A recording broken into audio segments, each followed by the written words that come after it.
You don't put on sad music by accident. It's not random. It's a ritual. Some songs are made for crying, and your brain picked them on purpose, even if you didn't notice. Dr. Matthew Sachs at Columbia University found that certain sad songs trigger real physical chills and tears in listeners, even when nothing in their life is actually wrong. That's not sadness taking over out of nowhere. That's your brain choosing to feel something on purpose because it needs to. Sign 1. You make a sad playlist for no reason. Nothing bad happened today, no fight, no bad news, nothing to point at. But you still open that playlist anyway, the one called Sad Hours, or 3 a.m. Thoughts, sitting there waiting for you. You don't even need a reason to press play, and that's the part nobody talks about. You just feel like something quiet is missing from the day. And somehow, this exact song fills that gap perfectly every single time. Loki, you built this playlist for exactly this moment weeks ago, without even realizing what you were doing. Sign 2. You replay the saddest part on purpose. One specific part of the song hits different than every other part of the track, so you rewind it. Again, and then again on a loop. Maybe it's the bridge, maybe it's just one single line in the verse. You're not trying to feel better. And you know that already. You're trying to feel it harder, on purpose, every single time it plays. Dr. Matthew Sachs calls this chasing voluntary emotional intensity through music. And that's a real thing. And that's facts. Your brain wants the feeling, not the fix. Sign 3. You cry to a song that isn't even about you. The lyrics aren't your story at all, not even close. But somehow, the tears show up anyway, right on time. You're driving, minding your business, and suddenly your throat tightens up. The melody borrows your feelings and hands them straight back to you, louder than before. No filter. You didn't pick this song. This song picked the moment for you. It's giving emotional transfer, and it happens whether you're ready or not. And honestly, you'll probably hear it in stores for months after this. Sign 4. You need headphones to cry in public. You're on the bus, on the train, in line at Target, anywhere really. Nobody around you can see what's happening on the inside. But the second headphones go in, something quietly shifts. It's like a private room just opened up out of nowhere, just for you. The world keeps moving, but you've stepped into your own scene completely. Headphones aren't just for music anymore, not really. Say less. They're your portable permission to feel things in public, no questions asked. Sign 5. You have a sad era playlist for every phase of life. Breakup era, moving away era, random Tuesday at 2 a.m. era. You have them all. Each one has its own soundtrack, fully locked in and untouched. You can hear 3 seconds of a song and instantly know exactly which era of your life it's from. That's not random. That's your brain filing memories by feeling, all on its own. Music becomes the folder your emotions quietly live inside for years. And reopening that folder, even years later, still hits the exact same way. Real talk, your playlists are basically a diary you never actually wrote. Sign 6. You feel lighter after a good cry to music. Right after your chest feels less tight, almost instantly like a weight lifted. Your breathing slows down without you even trying to control it. Dr. James Pennebaker found that releasing emotion this way actually lowers stress in the body. Long term. Even when the trigger seems small. You didn't talk to anyone about it.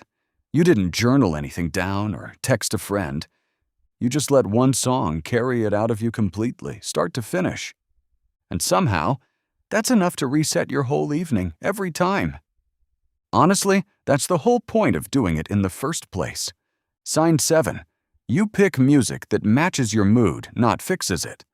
When you're sad, you don't reach for upbeat songs first, ever. You reach for songs that sound exactly how you feel right now. Friends might say, just put on something happy to try and snap you out of it. But that's not what your brain is actually asking for in that moment. It wants to feel understood before anything else happens. Full stop. Every time. The sad song says, "Yeah, I get it," before a single word is even said. No cap. That's why it works better than any pep talk ever could. Sign 8. You cry in the car. More than anywhere else. The car feels like the one place no one's actually watching you. Red light, one song, and suddenly your eyes are full. Out of nowhere. It's private, it's moving, and for a second it's just you and the road and the song. Dr. Ethan Cross says being alone with your thoughts, especially while driving, can intensify emotion fast. Add a song that matches that feeling, and the moment completely takes over. You wipe your eyes, the light turns green, and life just continues like normal. Car crying isn't a bit at this point. It's basically tradition now. Sign 9. One song brings back a very specific memory. It's not even your favorite song on the whole album, not even close. But the second it plays, you're instantly back there, again. No warning at all. A summer, a person, a friend group, a version of you that doesn't exist anymore. The song didn't change at all. You did, completely, in every way. And somehow, it still knows exactly who you used to be back then. That's not just nostalgia hitting you out of nowhere for no reason. That's your brain turning one ordinary song into a core memory forever. Sign 10. You send the song instead of explaining your mood. Typing out, "I'm sad," feels like way too much effort right now. So instead, you just send the song. No explanation needed at all. No caption. No context. Just the link dropped straight into the chat. The other person gets it immediately, every single time, no follow-up text required. Music says what you don't have the words for right now. It skips the small talk and goes straight to the actual feeling. And honestly, that's a whole love language on its own, hands down. Sign 11. You believe. If a song doesn't make you cry, it wasn't that good.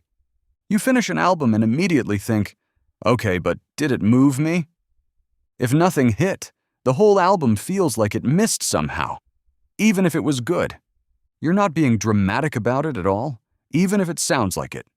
You're rating emotional impact the same way other people rate flavor or sound quality. For you, music isn't just background noise filling up an empty room.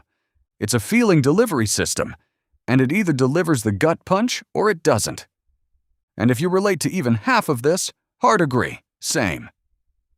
Sign 12. A sad song. Catching you off guard, in public wrecks your whole mood.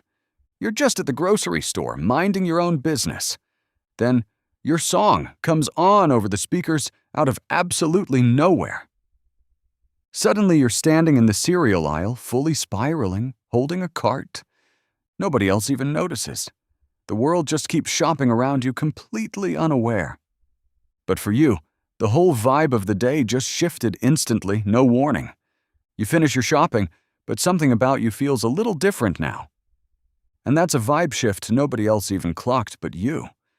You're not too sensitive for crying to music, not even a little. You're someone who actually feels things fully, and that's genuinely rare. That's not a flaw. That's emotional intelligence working exactly the way it should. Drop the song that always gets you. I'm building a playlist straight from the comments. And if you want more videos like this twice a week, you already know exactly what to do. See you Thursday.